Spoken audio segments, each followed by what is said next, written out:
비록 장인의 양떼를 치는 목동의 삶이지만 왕자가 목동이 되었고 그 화려한 궁궐의 생활에서 초란 광야의 삶을 살아가지만 내 재산도 아니고 장인의 재산, 장인의 양떼를 돌보는 그러한 일용직 삶을 사는 모세였지만 주어진 삶에 최선을 다한다는 것입니다. 대충 하지 않았습니다. 열심히 했습니다. 내 것 이상으로 아끼고 최선을 다하는 삶. 그 삶의 현장에서 하나님의 임재를 경험하고 하나님의 부르심을 경험한다는 것입니다. 우리가 깊이 생각해야 되고 놓쳐서는 안 되는 굉장히 중요한 부분입니다. 하나님의 백성의 삶은 교회 와서 예배드리는, 교회에서 봉사하는 삶만이 전부가 아니라는 것입니다. 예배드렸으면, 은혜 받았으면 그 삶이 여러분의 세상에서 삶의 현장에서 계속해서 이어져 가야 된다는 것입니다. 예배드리는 자세로, 하나님을 섬기는 마음으로 이웃을 섬기고 내 삶의 터전에서 최선을 다할 때 그때 하나님의 임재를 경험하고 하나님의 부르심을 경험하게 된다는 것입니다. 잊지 말고 기억하셔야 되는 부분이에요. 자, 하나님께서 모세를 부르셨습니다. 그리고 모세에게 이제 애굽에서 고통 가운데 있는 하나님의 백성들에게 가서 그들을 이끌어내는 지도자로 하나님이 보내십니다. 그런데 모세가 그 하나님의 명령 앞에 아멘, 하나님 기다렸습니다, 저를 알아보셨군요, 그렇게 반응하지 않는다는 것입니다. 그 하나님의 부르심 앞에 어떻게 해요? 머뭇머뭇거리는 거예요. 자, 13절에서 모세가 이렇게 이야기합니다. 보십시오. 모세가 하나님께 아뢰되 내가 이스라엘 자손에게 가서 이르기를 너희 조상의 하나님이 나를 너희에게 보내셨다 하면 그들이 내게 묻기를 그의 이름이 무엇이냐 하리니 내가 무엇이라고 그들에게 말하리까. 하나님, 제가 뭐라고 하나님을 소개해야 돼요? 제가 옛날에 한번 그 애굽에서 고통 가운데 있는 이스라엘 백성들을 위해서 제가 나섰다가 호되게 당하지 않았습니까? 이번에 가서 또 제가 얘기했다가 원투 스트레이트로 또 맞으면 어떡합니까 하는 거죠. 머뭇머뭇거리는 거예요. 두려워하는 거예요. 그때 하나님께서 모세에게 이렇게 말씀하시잖아요. 자, 14절 보세요. 하나님 모세에게 이르시되 나는 스스로 있는 자이니라. 또 이르시되 너는 이스라엘 자손에게 이같이 이르기를 스스로 있는 자가 나를 너에게 보내셨다 하라.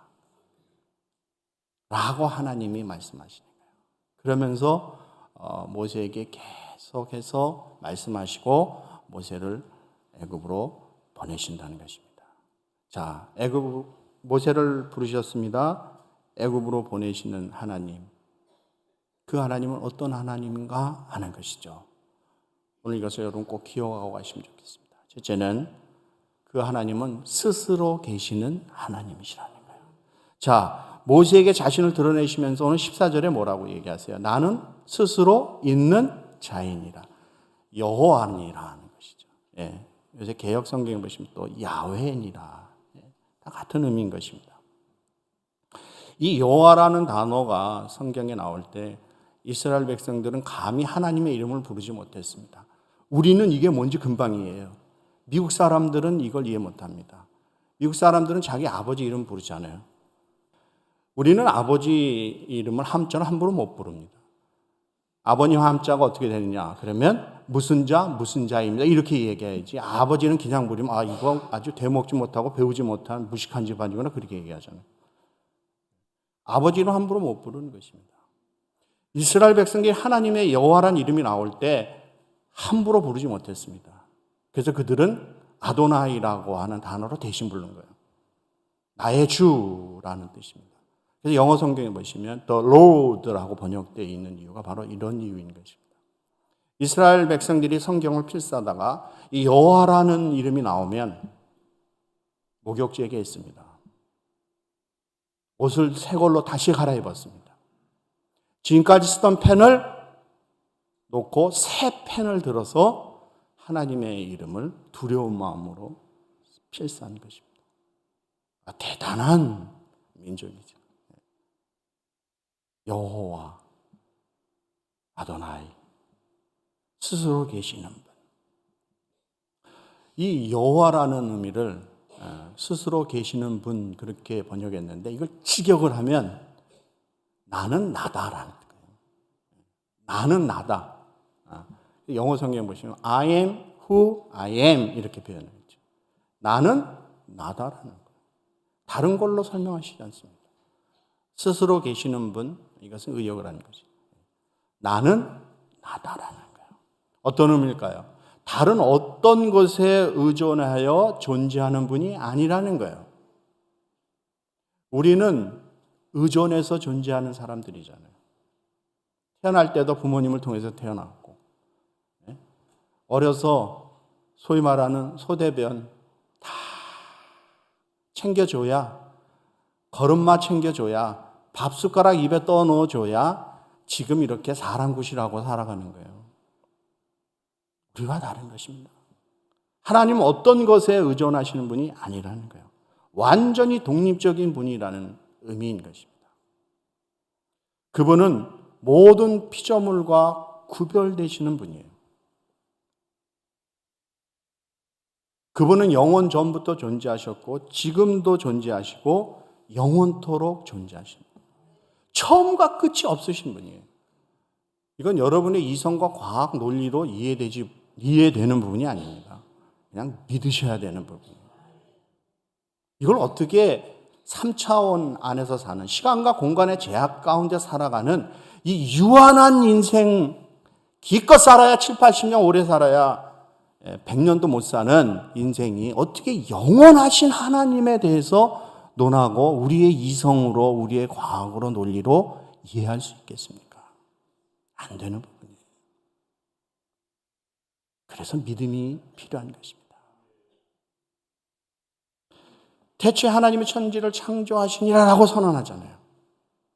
무에서 유를 창조하신 하나님이시라는 거예요. 모든 만물 이전에 존재하신 하나님이시라는 것이죠. 그 하나님이 스스로 계시는 하나님. 이런 창조의 능력, 이런 모든 만물을 지으실 수 있는 능력은 하나님밖에 없으시다는 것입니다. 이게 어떻게 인간의 힘으로, 또 어떤 사람들은 또 공부 좀 했다고 우연히 빅뱅 몰라도 한참 모르고 무식해도 한참 무식한 것이죠. 하나님은 스스로 존재하시는 하나님이시라라고 선언하고 계신 것입니다. 사랑하는 성도 여러분, 기억하십시오. 우리가 믿는 하나님, 오늘도 우리가 예배하는 그 하나님은 나는 나다 라고 선언하시는 살아계신 하나님이시라는 것입니다. 계시록에 보면 이렇게 그 하나님을 표현합니다. 전에도 계셨고 지금도 계시고 장차 오실 하나님이시라고 하는 거예요. 정확한 표현이죠. 전에도 계셨고 지금도 계시고 장차 오실 나의 하나님입니다. 사랑하는 성도 여러분, 오늘 여러분이 예배하는 그 하나님이 어떤 하나님이에요? 나는 나다 라고 선언하시고 그 어떤 것에 의해서도 의존적이지 않으시고 완전히 독립적이시며 영원 전부터 영원까지 존재하시는 살아계신 하나님, 영원하신 하나님, 그 하나님이 나의 하나님이요, 그 하나님을 오늘도 우리가 예배하는 줄 믿습니다. 두 번째는 역사 가운데 함께 하시는 하나님이시라는 거예요. 자, 오늘 15절에 보면 이런 표현이 나옵니다. 아브라함의 하나님, 이삭의 하나님, 야곱의 하나님께서 나를 너희에게 보내셨다 하라. 이거 하나님이 명령하시는 거예요. 애굽에 가서 이스라엘 백성들에게 아브라함의 하나님, 이삭의 하나님, 야곱의 하나님께서 모세인 나를 너희에게 보내셨다 하라 라고 하나님 말씀하십니다. 무슨 의미예요? 지금도 살아계셔서 역사하시는 하나님이시라는 거예요. 죽은 하나님이 아니에요. 너희 조상들은 죽었지만 나는 여전히 살아서 역사하는 하나님, 너희 조상들과 한 약속을 신실하게 지켜가는 하나님, 그 하나님을 말하고 있는 거예요. 당신의 택한 백성들, 그 백성들을 버리지 아니하시고 그 백성들과 오늘도 함께 하는 것을 기뻐하시는 하나님, 그 하나님이 여호와 하나님이시라는 것이죠. 그 하나님께서 역사의 모든 것을 이루어 가시고 그리고 그 역사 가운데 우리 가운데 함께 하시기를 기뻐하시는 하나님인 것을 묘사하고 있는 것입니다. 자, 창세기 2장 4절 말씀 같이 한번 읽어보겠습니다. 이렇게 말씀합니다. 시작. 이것이 천지가 창조될 때 하늘과 땅의 내력이니 여호와 하나님이 땅과 하늘을 만드시던 날에 아멘. 천지가 창조될 때 이 모든 것을 창조할 때 여호와 하나님께서 창조하셨다는 것입니다. 모든 시작이 누구로부터 된 거예요? 여호와 하나님으로부터 되었다라고 말씀하고 있는 거예요. 자, 4장 26절입니다. 창세기 같이 읽겠습니다. 시작. 셋도 아들을 낳고 그의 이름을 에노스라 하였으며 그때 사람들이 비로소 여호와의 이름을 불렀더라. 아멘. 가인이 동생 아벨을 쳐 죽이는 사건. 아벨 대신에 하나님이 주신 귀한 아들 셋. 그의 아들 에노스 때 여호와의 이름을 비로소 부르기 시작하는 거예요. 여호와의 이름을 불렀다는 건 뭐예요? 하나님을 예배했다는 것입니다. 하나님을 찾았다는 것입니다. 자, 모든 우주 만물의 시작도 그리고 하나님의 백성들의 그 예배 가운데도 하나님이 함께 하시는 것이죠. 스스로 계시는 하나님, 나는 나다라고 선언하신 그 하나님이 우리의 삶 가운데, 우리 역사 가운데 찾아오시는 하나님이시라는 거예요. 그들의 백성의 고통 가운데 함께 하시는 하나님.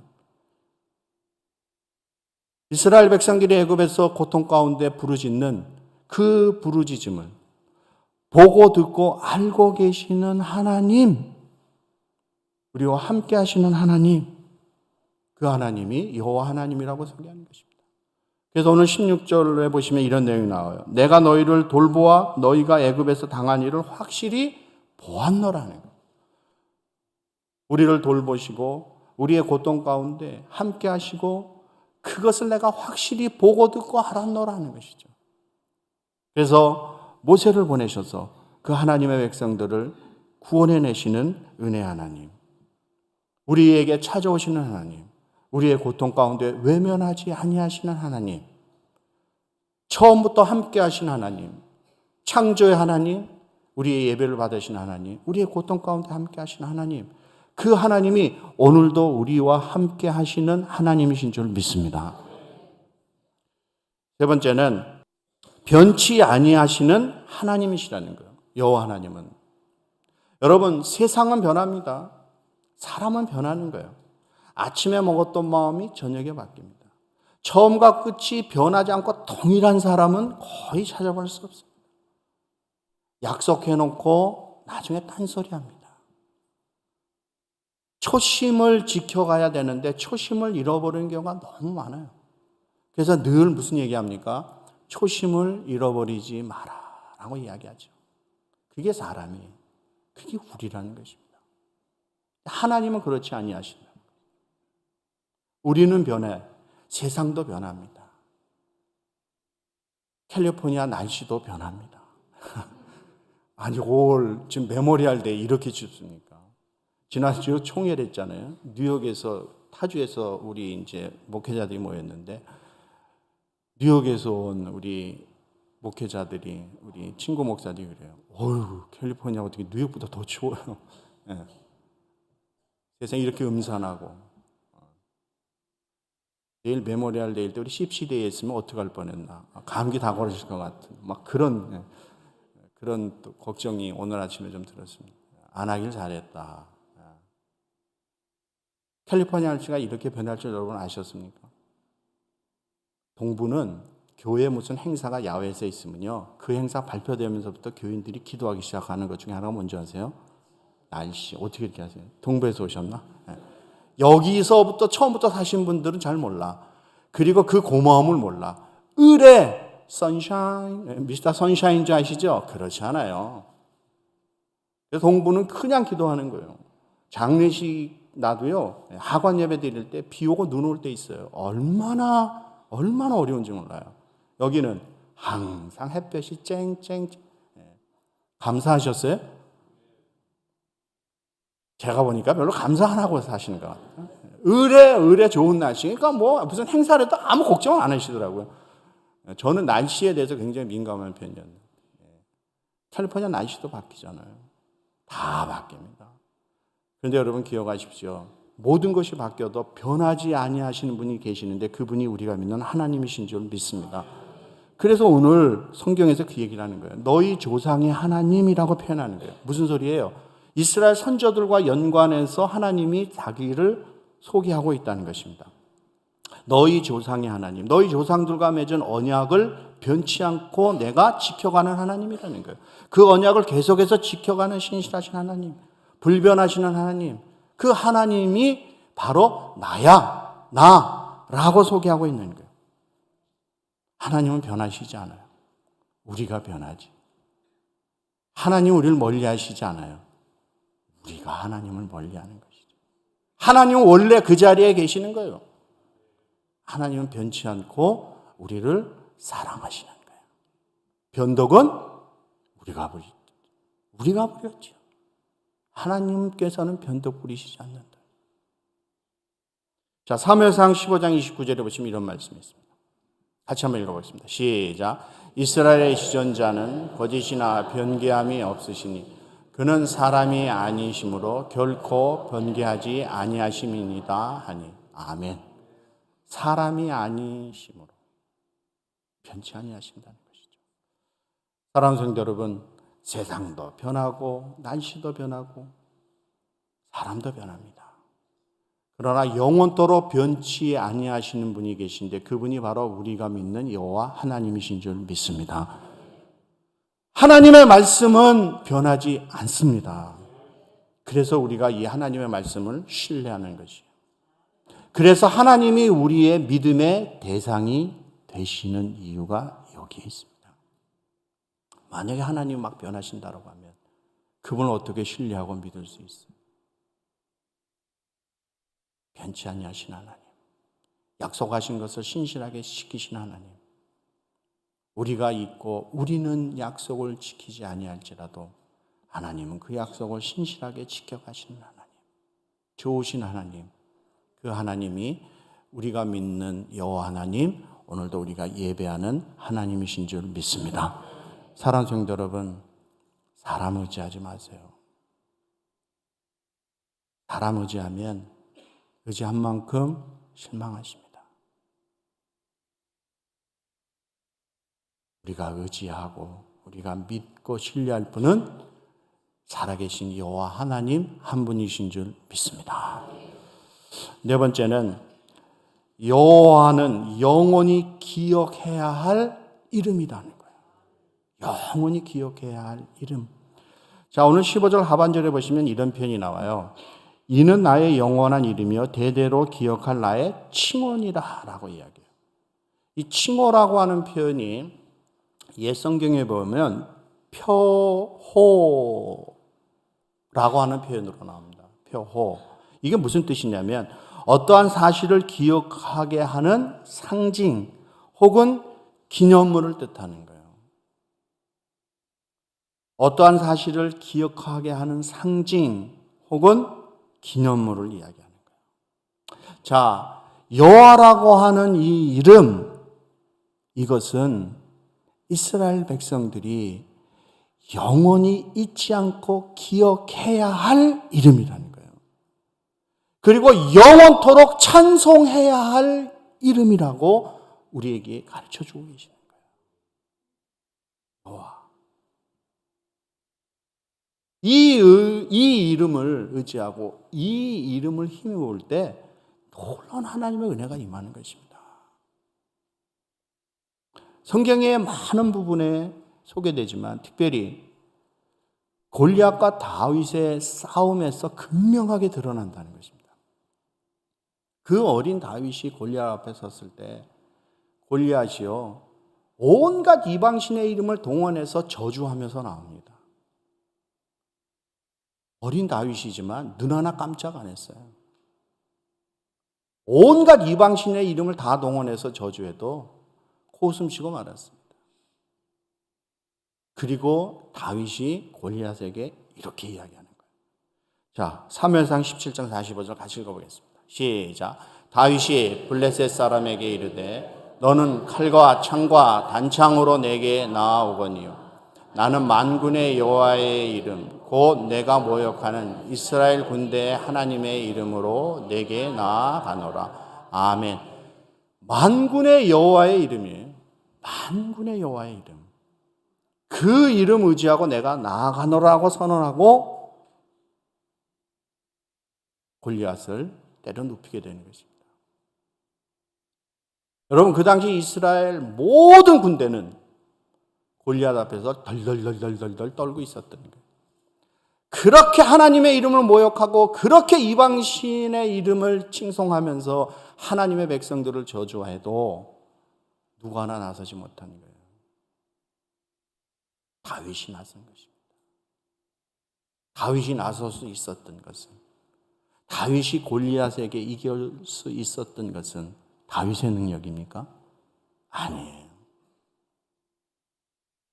살아계신 만군의 여호와, 영원토록 기억해야 될 이름, 영원토록 찬송받으실 그 이름, 그 이름을 의지하고 나갈 때 승리한 줄 믿습니다. 사랑하는 성도 여러분, 인생의 승리의 비결이 여러분에게 있지 않습니다.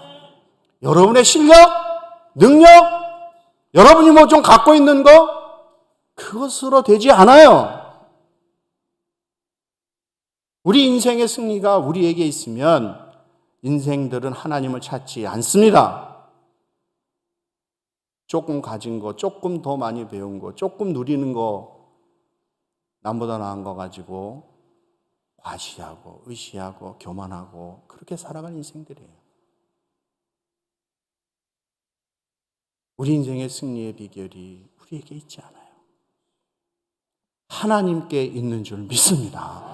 그래서 우리가 하나님을 의지하는 거잖아요. 그래서 우리가 하나님의 도우심을 구하는 거 아닙니까? 잘 나가고 내가 잘난 줄 알다가 어디에서 부딪힙니까? 내 힘으로 내 능력으로 안 되는 일 앞에 부딪힐 때 그때 나를 돌아보는 거예요. 하나님을 바라보게 돼 있지 않습니까? 그걸 일찍 깨달으면, 빨리 하나님 앞에 손들면, 빨리 하나님의 은혜와 능력과 그 하나님의 도우심을 구하면 우리의 인생이 달라질 때입니다. 사랑하는 성도 여러분, 우리 인생의 승리가 우리에게 있지 않아요. 하나님께 있는 줄 믿습니다. 그래서 그 이름을 찬송하세요. 그 이름을 높이세요. 그 이름을 의지하는 우리 CPC 성도들 되시기를 주의 이름으로 축복합니다. 다섯 번째는 우리의 예배를 받기를 기뻐하시는 하나님이라는 거예요. 자, 오늘 18절 보십시오. 18절 보시면 그들이 내 말을 들으리니 너는 그들의 장로들과 함께 애굽 왕에게 이르기를 히브리 사람의 하나님 여호와께서 우리에게 임하셨은즉 우리가 우리 하나님 여호와께 제사를 드리려 하오니 여호와께 제사를 드리려 하오니 사흘길쯤 광야로 가도록 허락하소서 하라. 자, 오늘 이 말씀이 무슨 뜻이에요? 하나님께서는 이스라엘 백성들, 하나님의 백성을 구원하기를 기뻐하시는 하나님이라는 거죠. 그리고 그 백성들이 하나님께 가까이 나오는 것을 원하는 하나님. 멀리 있는 걸 원치 않은 거예요. 하나님께 가까이 나오는 거. 자, 하나님 앞에 가까이 나와서 뭐 하길 원하는 거예요? 예배 드리는 걸, 하나님께 예배 드리는 걸 원하는 거예요. 예배 받기를 기뻐하시는 하나님이에요. 제사가 예배 아닙니까? 그래서 그 백성들로 하여금 하나님을 사랑하는 신앙의 공동체를 이루어 가시는 것을 원하는 것이 하나님이 원하시는 것입니다. 자, 이 말씀이 그대로 우리에게 적용돼야 됩니다. 자, 우리를 죄악 가운데, 고통 가운데, 저주 가운데서 우리를 건져내셔서 하나님의 자녀 삼으셨어요. 그러면 우리를 통하여 하나님이 원하시는 게 뭘 것 같습니까? 여러분, 이 땅에서 잘 먹고 잘 살고 돈 많이 벌었다고 그렇게 큰 소리 치고 자랑하고 살라고 여러분을 부르셨습니까? 아니에요. 우리를 구원하셔서 우리를 세상으로 보내시는 거예요. 여러분의 삶의 현장으로 보내시는 거예요. 그리고 그 백성들에게 하나님을 전하게 하시고 하나님의 택한 백성들을 모으셔서 하나님을 예배하도록 그래서 하나님을 사랑하는 사랑의 공동체로 세워가는 그 일에 우리를 부르셨다는 것이죠. 사랑하는 성도 여러분, 얼마만큼 하나님을 자랑하고 계십니까? 얼마만큼 여러분 예배의 은혜를 소개하고 계십니까? 얼마만큼 여러분이 속해 있는 이 공동체를 세상에 소개하고 있습니다. 하나님을 소개하지 않고 내 자랑합니다. 예배의 감격과 기쁨을 이야기하기는커녕 세상의 즐거움만을 이야기하고 있습니다. 이 공동체에 하나님 주신 은혜와 사랑을 세상에서 드러내야 되는데 시큰둥해가지고 그렇게 사랑하십니까? 깊이 생각하셔야 돼요. 하나님께서 우리를 부르셔서 우리를 구원하시고 우리를 가까이 오게 하신 것은 하나님을 예배하는 예배 공동체로 우리를 부르신다는 것입니다. 그리고 세상에 그것을 선포하기 원하십니다. 그러므로 교회는 예배 중심의 교회가 되어야 되는 거예요. 본당을 예배당이라고 부르는 이유가 거기 있는 거예요. 행사 중심의 교회, 이벤트 중심의 교회 좋아하는 분들도 계시는데 처음에는 몇 번은 좋지만 오래 못 갑니다. 왜? 금방 지쳐요. 본질을 잃어버렸기 때문에. 저 어머니가 집에서 정성을 다해서 호박 숭숭숭숭 썰어놓고 두부 썰어놓고 그래서 끓여주는 된장찌개가 몸에 좋은 거지. 바깥에 맛집 찾아서 외식하고 돌아다니면 그거 오래 못 먹고 그거 오래 먹으면 몸이 견뎌내질 못합니다. 그래서 젊은 사람들은 외식을 좋아하지만 연세 드신 분들은 잘 안 하시잖아요. 그죠? 아이고 먹어봤더니 이제는. 그래서 집에서 내 아내가 정성을 당해서 끓여주는 된장찌개 하나가 오히려 더 좋아. 예배 잘 드리세요. 얼마만큼 예배를 사모하세요. 정말 신령과 진정으로 드리는 예배입니까? 오늘도 살아계신 하나님 앞에 드리는 거룩한 산 제사를 드리고 있느냐는 것이죠. 굉장히 중요한 포인트예요. 예배 가운데 하나님과의 만남이 있고 예배 가운데 나의 지친 영혼이 소생함을 받고 예배 가운데 하나님의 임재 가운데 드려지는 그 예배 가운데 하나님의 뜻을 발견하게 된다는 것입니다. 사랑하는 성도 여러분, 여러분은 육을 갖고 있지만 육적인 인간들이 아닙니다. 우리는 영적인 하나님의 사람인 줄 믿습니다. 그러므로 이 영적인 문제가 회복되기 위해서 하나님을 예배하는 시간이 소중한 거예요. 이 예배 가운데 여러분의 지친 영혼이, 병든 영혼이, 낙심된 영혼이, 상처받은 영혼이 회복되고 다시 일어날 줄 믿습니다. 그래서 예배를 잘 드리셔야 되는 거예요. 소중하게 생각하셔야 돼요. 예배 등한히 드리면 시험 받기 시작하는 거예요. 시험 오면 벌써 예배 등한히 드리고 이게 다 같이 돌아가는 거예요. 하나님이 기뻐하시는 거룩한 산제사 드리기 위하여 얼마나 준비하고 얼마나 사모하고 얼마나 목말라 하셨습니까? 예배가 예배되기 위하여 하나님 앞에 드리는 바른 참된 예배, 거룩한 제사가 되기 위하여 진정한 회개가 동반되어야 되는 것입니다. 그 회개를 통하여 하나님 앞에 더 가까이 가는 거예요. 나는 회개할 게 없다 하는 사람은 교회에 나올 필요 없는 것이죠. 하나님 앞에 흘린 진정한 눈물이 있어야 되는 거예요. 하나님 앞에 드리는 진정한 통회하는 마음이 있어야 돼요. 그래서 드리는 예배, 하나님이 기뻐 받아주시는 줄 믿습니다. 그리고 우리에게 회복의 은혜가 임하는 거예요. 그것을 통한 회복의 역사가 일어나는 것입니다. 사랑하는 성도 여러분, 예배를 통하여 하나님과의 관계가 다시 회복되고 여러분의 지치고 그리고 여러분의 병든 또 여러분의 시험든 낙심된 여러분의 영혼이 다시 소생함을 얻는 하나님을 예배하는 예배자로 살아가시기를 우리 주 예수 그리스도의 이름으로 간절히 축복합니다.